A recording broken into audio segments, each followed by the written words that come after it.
എന്ത് ചോദിച്ചു കഴിഞ്ഞാലും, എന്ത് സഹായം ചോദിച്ചു കഴിഞ്ഞാലും ഹബീബായ തങ്ങൾ ഇല്ല എന്നുള്ള പദം ഉപയോഗിക്കാറില്ല. ഇല്ല എന്നുള്ള പദം ഹബീബായ തങ്ങൾ ഉപയോഗിക്കാറില്ല. എന്ത് സാധനമാണെങ്കിലും എന്താണെങ്കിലും നാളേക്ക് വെക്കാറില്ലായിരുന്നു. എല്ലാ സഹായങ്ങളും ചെയ്തു കൊടുക്കാറുണ്ടായിരുന്നു. മഹാനായ അനസ് റളിയല്ലാഹു അൻഹു തങ്ങൾ പറയുന്നതായിട്ട് നമുക്ക് കാണാം. ഇന്ന റജുലൻ സഅല നബി സല്ലല്ലാഹു അലൈഹി വസല്ലം ഗനമൻ ബൈന ജബലൈനി, രണ്ട് പർവ്വതത്തിന്റെ ഇടയിലുള്ള ആടുകളെ ചോദിച്ചു. ഒരു വ്യക്തി അതാ ഹബീബായ തങ്ങൾ അടുത്തേക്ക് വന്നിട്ട് ഒരു മലകൾക്കിടയിലുള്ള ആടുകളെ ചോദിച്ചു. എന്നാൽ ഹബീബായ തങ്ങൾ ഇല്ല എന്നല്ല പറഞ്ഞത്, അല്ലെങ്കിൽ കൊടുക്കുന്നില്ല എന്നല്ല പറഞ്ഞത്, അല്ലെങ്കിൽ കുറച്ചു മാത്രമല്ല എന്നല്ല പറഞ്ഞത്. ഹബീബായ തങ്ങൾ ചെയ്തത് എന്തെന്നറിയുമോ? ഹബീബായ തങ്ങൾക്ക് അതിനെ നൽകുകയാണോ? ഹബീബായ തങ്ങൾ ആ പറഞ്ഞ വ്യക്തി അതേപോലെ കൊടുക്കുകയാണ്.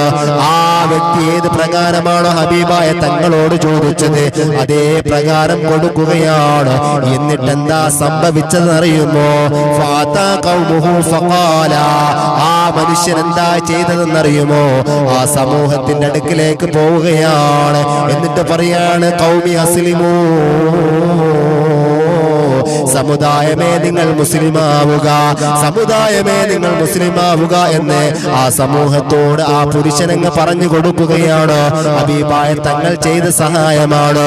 എന്ത് സഹായമാണോ ചോദിച്ചത് ആ സഹായം ചെയ്തു കൊടുത്തത് കൊണ്ടല്ലേ നമ്മൾ ഇന്ന് പേടിക്കുന്നത് എന്താണോ?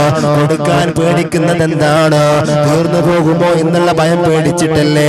നാളേക്ക് വേണ്ടിയല്ലേ നമ്മൾ തയ്യാറാക്കി വെക്കുന്നത്?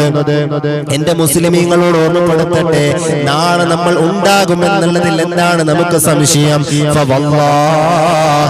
ഇന്ന മുഹമ്മദൻ സല്ലല്ലാഹു അലൈഹി വസല്ലം ലയുതി അതാഅൻ മാ യഖാഫുൽ ഫഖർ.